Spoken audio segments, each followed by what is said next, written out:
Haunted House, Haunted Mouse by Judy Cox, illustrated by Jeffrey Ebler. One October night, the doorbell rang. Mouse peeked out of his hidey hole. The night was dark. The dark was spooky. On the front porch stood a fearsome trio, a skeleton, a goblin, and a ghost. But Mouse wasn't scared. His whiskers twitched as he watched. "Trick or treat," said the skeleton. "Trick or treat," said the goblin. "Trick or treat," said a little bitty ghost, and she tripped over her sheet. The three held out their sacks. Dad plopped one piece of candy in each bag. "Thank you," called the kids. The ghost dropped her sack, and goodies spilled out. Mouse's mouth watered. Yum!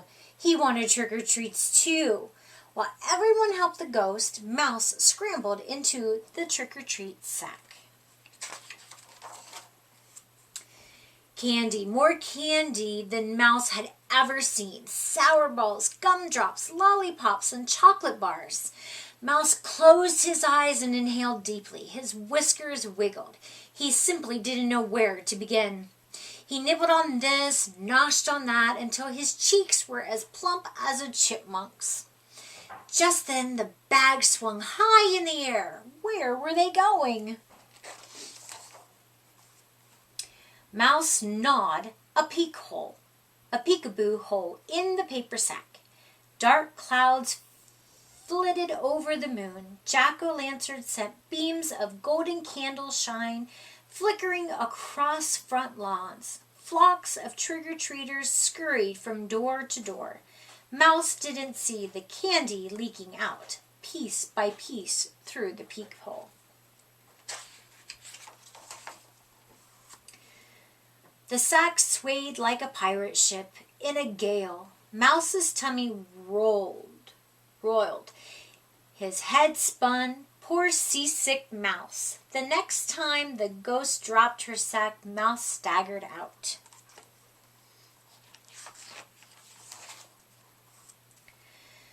Just then it started to rain. First a drizzle and then a full-out golly washer. The trick-or-treaters dashed for home, holding their coats over their heads. Boom went the thunder. Flash went the lightning.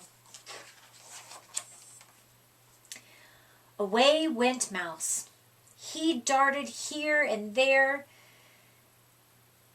dodging raindrops, splashing through puddles. Where could he find shelter? He was lost. He was wet. He was cold. An abandoned house stood by itself down at the end of the street. The door was barely open, just wide enough for Mouse. Lickety-split, he scampered inside. He didn't notice the sign on the front, "Keep out."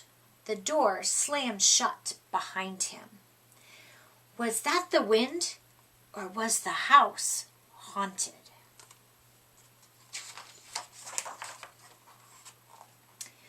Mouse tiptoed down the hall to see what he could see. Cobwebs draped over his ears. The house was old. The house was empty. A spooky house filled with creaks and groans and things that went bump in the night. He heard bones rattle. A skeleton dancing? He saw eyes glimmer. A goblin prancing. A pale shape floated past. A ghost haunting?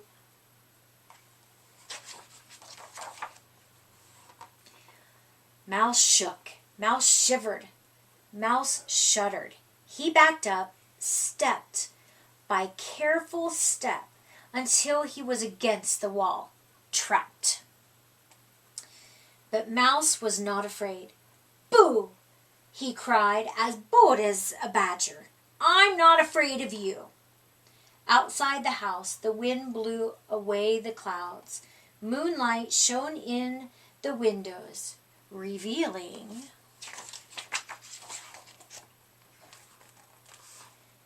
bamboo wind chimes jiggling, no skeleton, a green frog croaking, no goblin, torn curtains fluttering, no ghost.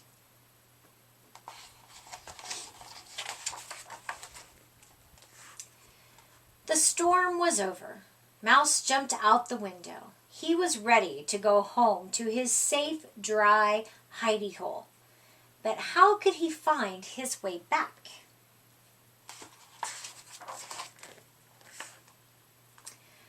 All at once he saw a cherry lollipop shining in the moonlight. He picked it up.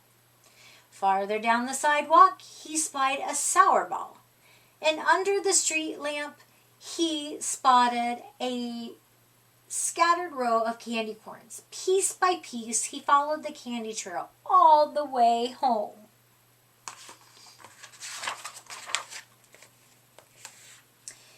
There, in his hidey hole, he had a big Halloween party of his very own.